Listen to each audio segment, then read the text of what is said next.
தங்கினார். சொல்லுங்க, சகே வீட்டில். எங்க சகே வீட்டில் தங்கினாரா இல்லையா? அல்லேலூயா.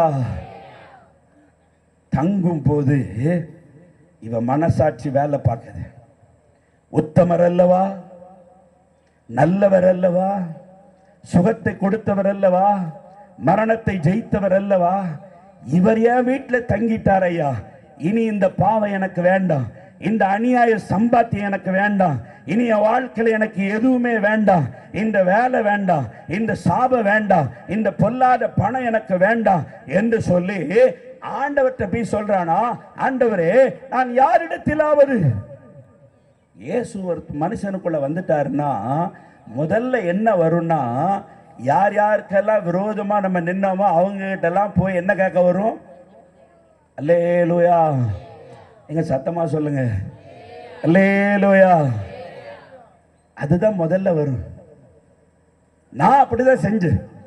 என் ஊர்ல குடிகாரனை அலைந்தவன், ஜாதி வெறி பிடிச்சு அலைஞ்சவன், ஆமீன், யார் யாருடைய வேலையெல்லாம் காலி பண்ணணும்னு சொல்லி ஆமீன் ஒரு டீமா சேர்ந்து அவர்களுடைய வேலையெல்லாம் காலி பண்ண, அப்படியெல்லாம் வேலை பார்த்த இந்த எலெக்ஷனுக்காக, டயசிஷன் எலெக்ஷனுக்காக, பாராளுமன்ற எலெக்ஷனுக்காக, சட்டமன்ற தேர்தலுக்காக கிராமத்தில் பகை சண்டை. ஆனா ரட்சிக்கப்பட்ட உடனே நான் தான் இந்த வேலை செஞ்சேனே அவருக்கு தெரியாது. ஆனா அவர் வீட்டில் போய், அண்ணா என்ன மன்னிச்சிருங்கண்ணே. என்ன தம்பி நீ எனக்கு என்னப்பா பண்ணா? இல்லண்ணே, 1996 நான் 10வது வகுப்பு படிக்கும் போது உங்களுக்கு விரோதமா நான் இதை செஞ்சேனே, என்ன மன்னிச்சிருங்க. அப்படியாப்பா, எங்களுக்கு அது தெரியாத, நீ சொல்ல போய் தான்ப்பா எனக்கு தெரியும், நாங்க மன்னிச்சிடுறோம்ப்பா. இயேசு வந்ததினால, கடவுள் வந்ததினால, பிதா உள்ள வந்ததினால அவன் என்ன பண்றான்னா, நான் யாரிடத்திலாவது அநியாயமாய் வாங்கியிருந்தால் நாரத்தனையா கொடுத்துறேன்ப்பா. சகோதரனே சகோதரியே, உங்க வீட்டில் சாபம், உங்க வீட்டில் பிரச்சனை, உங்க வீட்டில் போராட்டம் இருக்கிறதா? தவறு செய்திருந்தால், மூதாதையர்கள் தவறு செய்திருந்தால், அல்லது உங்கள் வாழ்க்கை நீங்கள் தவறு செய்திருந்தால், இன்றைக்கு தேவ சமூகத்திலும் சரி, யாருக்கு விரோதமாக நீங்கள் பாவம் செய்தீர்களோ அவர்களுக்கு விரோதமாக சரி, நீங்கள் மன்னிப்பு கேட்காவிட்டால் உங்களுக்கு சொர்க்கம் திறக்காது. திருமணமாகி அன்று ராத்திரியிலே கணவனும் மனைவியும் சந்தோஷமா இருக்க வேண்டும், வாழ்க்கையை தொடங்க வேண்டும் என்று சொல்லி வாழ்க்கையை தொடங்கி இருக்கிறார். மனைவி சொல்லியிருக்கிறா, எங்க என்னுடைய சாரிய இந்த ஆணியில தொங்க போடணுங்க, ஒரு ஆணி அடிச்சு தாங்கங்க. கணவன் ஆணி எடுத்திருக்கிறான், சுவிட்சில் எடுத்திருக்கிறான், செவத்தில் வேகமா ஆணி அடிக்கிறான். ஆணி அடிச்சவன் உயிர் போயிற்று. பூட்டி அறைக்குள்ளே கணவனும் இருக்கிறார், மனைவியும் இருக்கிறார். அடிச்ச உடனே உயிர் போயிற்று. எப்படி தெரியுமா? அந்த செவத்துல எலக்ட்ரிக் லைன் பைப் போயிருக்குது. யாருக்கு தெரியாது? மாப்பிள்ளைக்கு தெரியாது, பெண்ணுக்கு தெரியாது. ஆனா இவ சொல்றாய், எங்க இதை தொங்க போடணுங்க. பல கனவுகளோடு வாழ்க்கையை தொடங்க நினைத்தவர்கள் ஒரே ஒரு ஆணியில உயிர் போயிற்று. 27 வயசு ராத்திரி படுத்து காலையில் எழும்போது உயிர் போயிற்று. 27 வயசு பையனுக்கு மாரடைப்பான். நம்ம எல்லாம் கேள்விப்பட்டிருக்கோம், 70 வயசு 80 வயசு வந்த போதுதான் என்ன உண்டு, மாரடைப்பு வரும், ஹார்ட் அட்டாக் வரும். 27 வயசுங்க, 27 வயசு. இன்று மரித்தால், இந்த ராத்திரியிலே மரித்தால், சகோதரனே சகோதரியே, நீங்கள் எங்கே போவீர்கள்? சொர்க்கத்திற்கு போவீர்களா? பரலோகத்திற்கு போவீர்களா? நரகத்திற்கு போவீர்களா? உங்கள் வாழ்க்கையை சீர்தூக்கி பாருங்கள். இயேசு உங்கள் வாழ்க்கையில் வராவிட்டால், இயேசு உங்களை ரட்சிக்காவிட்டால், இயேசுவின் பாவ மன்னிப்பு நிச்சயம் பெறாவிட்டால் பரலோகம் திறக்காது. அது யாரா இருந்தாலும் சரிதான், ஆளுகிற அரசர்களா இருந்தாலும் சரிதான், உயர்குலத்தை சேர்ந்தவர்களா இருந்தாலும் சரிதான், எல்லாருக்கும் ஒரே சட்டம். வேதம் சொல்லுகிறது, மரித்தோராகிய சிறியோரையும் பெரியோரையும் தேவனுக்கு முன்பதாக நிற்க கண்டு மரித்தோர்கள் தங்கள் தங்கள் கிரியைகளுக்கு ஏற்ற பலனை அடையாமல் போகார்கள். அதுதான் பைபிள் சொல்லுது.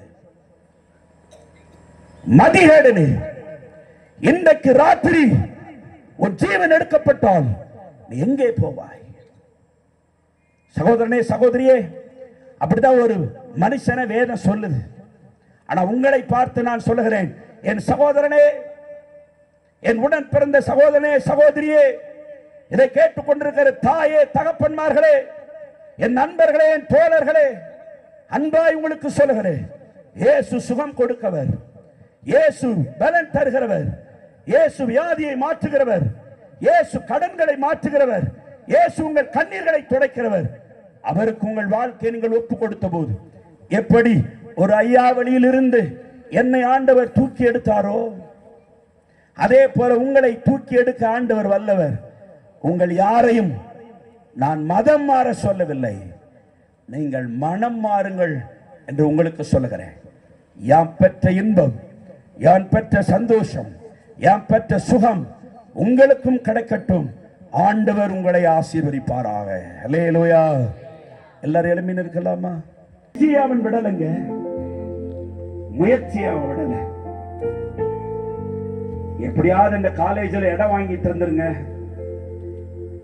எப்படியாவது இந்த ஸ்கூல்ல இடம் வாங்கி தந்துருங்க. அது நல்ல காலேஜ், அது நம்பர் 1 காலேஜ், அது 5 ஸ்டார் வாங்கின காலேஜ், அது நல்ல ஸ்கூல், அந்த வேலை நல்ல வேலை, அந்த நிர்வாகம் நல்ல நிர்வாகம். அதற்கே நீங்க எவ்வளவு பிரயாசப்படுறீங்க. உங்க முயற்சியை விடலையே. ஐயோ 2 லட்சம் ரூபாய் பணம் கட்டணும், பரவாயில்லைங்க, என் சொந்தக்காரங்க வாங்கி நான் பணம் கட்டிடுறேங்க, பரவாயில்லைங்க, எனக்கு கொஞ்சம் நகை. அதனால தான் குள்ளமா இருந்தபடினால் ஒரு மரத்தை அவன் தேர்ந்தெடுத்தான்.